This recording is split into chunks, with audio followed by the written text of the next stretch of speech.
I've been trying to point people to faith for pretty much my whole adult life.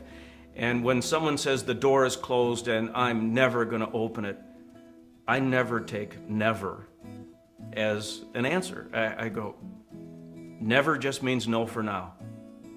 And people quite often are just one devastation away, one business reversal away, one relational disaster away from having their apple cart so upset that they would consider God afresh.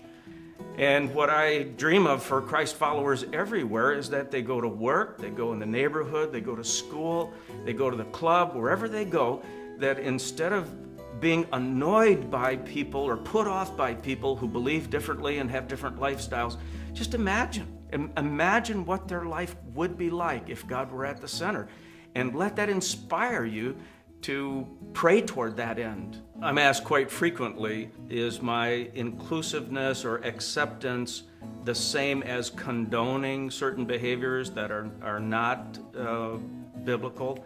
The person far from God usually has a hypersensitivity to feeling judged.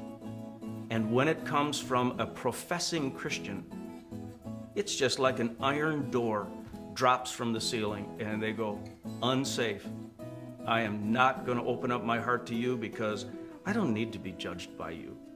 And Jesus was called one time a friend of sinners, and he was called a glutton and a drunkard because he was hanging out with people who behaved that way, and apparently he didn't referee them to the liking of the Pharisees. I think he wore the badge of friend of sinners with a kind of honor. I think that's the spirit of Christ, and I try to figure out, what would Jesus do in this setting? What would Jesus go after in this setting? Jim and I have a very interesting friendship. We came from identical backgrounds, same kind of church, same Christian school. The only difference between where he wound up and where I wound up is that on my journey, I ran into grace, and Jim never did. He only knew the judgment side of the equation.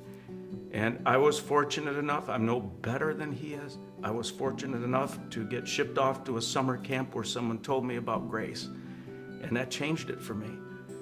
And I think that's what Jim is slowly coming to understand after all these years, is there's this mind-blowing thing in the kingdom of God called grace.